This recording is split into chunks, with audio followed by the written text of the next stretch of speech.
Hi, trust you're all doing well. So, the India France strategic partnership is celebrating its silver jubilee in all its shining glory. Prime Minister Narendra Modi was on a state visit to France as the chief guest of the Bastille Day celebrations to commemorate the all-encompassing and continuously evolving bilateral ties that's expected to go up further notches. The internet got flooded with pictures from the event, and especially of PM Modi being conferred the Grand Cross of the Legion of Honor, which is France's highest civilian honor, a first for any Indian Prime Minister. But it wasn't a good time for France domestically. The French had shown indomitable spirit after the unfortunate protests that had brought life to a standstill. In fact, in his address, Prime Minister Modi solemnly drew similarities between the two countries' respective experiences with radicalization, setting the tone for charting more potent instruments of counter-terrorism, which has become an important point of India-France convergence lately. That day, all eyes were on the Indian tri-service contingent led by the Punjab regiment that marched down the Champs-Élysées to the Place de la Concorde as patriotic Indian songs played by the Rajput Rifles Band filled the air. The regiment had fought alongside the French army during the First World War. But this is the second time that India-France bonhomie was displayed in all its glory. First was 2009 when then Prime Minister Manohar Singh visited France as the chief guest to Bastille Day. Needless to say, the world has undergone several paradigm shifts since then. So, how to encapsulate this wonderful relationship? In my opinion, the India-France relationship is built on trust and reliability, fueled by strategic autonomy and mutual respect. On the one hand, it has witnessed profound and unprecedented deepening of the three prongs of space, nuclear and defense cooperation, and on the other, it is simultaneously evolving into newer domains, particularly a convergence on emerging economies and triangular cooperation in Africa and the Indo-Pacific. The bilateral cooperation is also going strong on developing palpable security architectures for the maritime domain of the Indo-Pacific theatre, which has emerged a critical vertical. It is fueled by the asymmetric rise of China and the resultant need to uphold a rules-based order by various tools in the Indo-Pacific region. A relatively newer domain is the commitment to clean energy production, which will add more dimension and gravitas to an already preeminent relationship. But among these all, what is the star performer? Most certainly, defense cooperation. The strengthening of defense cooperation through a reinvigorated push for transfer of technology, TOT, higher sales figures, reliability of supply, and joint production remains the star performer for the India-France relationship.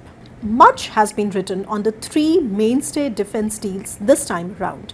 The aircraft engine deal for India's twin-engine Advanced Multi-Role Combat Aircraft, or the AMCA, where the French are reportedly offering 100% TOT, the Scorpion submarines, and the 26 Rafale marine fighters for the Indian Navy. These announcements are even more significant as they come weeks after India's path-breaking collaboration with another key G7 member, the United States, on manufacturing GE's F414 jet engines and with the initiative on critical and emerging technologies, that is the ISET. Even within Europe, weeks before the Prime Minister embarked on his trip to Paris, the German Defense Minister Boris Pistorius touched down in New Delhi, flanked by top executives of the German defense industries. The country offered a more attractive joint production than it had ever done before. The German side has pitched to help India build 6 advanced submarines, which are a part of the project P75I or P75 India. The higher TOT will give India access to sea-proven fuel-based air-independent propulsion technology that only Germany can boast of right now. Italy and Spain have also expressed a desire to venture into defense cooperation with India. At a more fundamental level, a collective consciousness has emerged in the West that An empowered India in the Indo-Pacific can serve long-term Western interests. This empowerment cannot simply operate in the classic mercantilist paradigm, which means a buyer-seller paradigm. It has to translate into degrees of joint production, willingness to share technology, and particularly critical and emerging tech and AI, and readiness to design rules and norms for a new global order. France's place in India's strategic imagination has been rather robust, and I'll tell you how. There is a special reason that France figures so prominently in India's strategic imagination. The security paradigm has been New Delhi's focus and priority for decades, despite the official commitment to non-alignment. Actually, marred with twin border disputes and successive wars, a non-aligned India paid a price for empowering itself, which resulted in isolation from major Western powers. It found itself shunned by the US after the 1974 nuclear tests, when Washington withdrew support from the US-built nuclear power plant in Tarapur. Then it was France who stepped in and supplied India with fuel for the plant. Then, in 1982, France and India signed their first military deal that landed New Delhi 40 Mirage planes. So, this Tarapur nuclear power plant episode played a role in cementing the strategic partnership between the two countries in 1998 and subsequent civil nuclear cooperation that followed. After the May 1998 nuclear weapons test in Pokhran, India was once again shunned by the West, including Japan, which now has emerged as a true strategic ally. But back then, once again, it was France that kept operating in genuine strategic autonomy mode and continued the cooperation on defense, space and nuclear, which had been agreed upon in January that year during President Jacques Chirac's visit to India. And France has also proven its reliability at the United Nations Security Council as a permanent member, where it has always supported India on Kashmir against Pakistan and New Delhi's bid for permanent membership. So it is this bedrock of trust and reliability maintained over half a century that is rare in the dry and indifferent terrain of international politics, where only selfish interests seem to govern state behavior.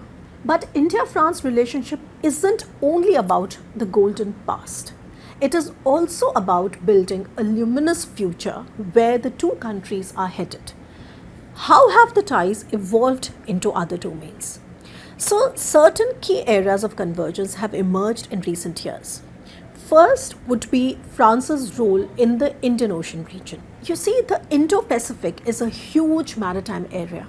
While the US pivot is more visible and tangible in the Pacific Ocean subtheater, France is more active in the Indian Ocean region, or the IOR, with about 2,000 troops on the southern side and 1,500 troops on the western side. So, looking at it from India's perspective, while Quad collaboration is key in the Pacific Ocean theater, France's preeminent position and presence in the Indian Ocean region are key as well.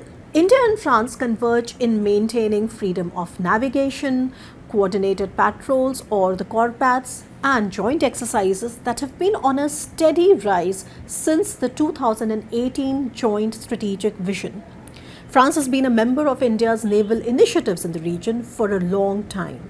The second evolving vertical here concerns co-designing norms and regulations around maritime domain awareness, or MDA.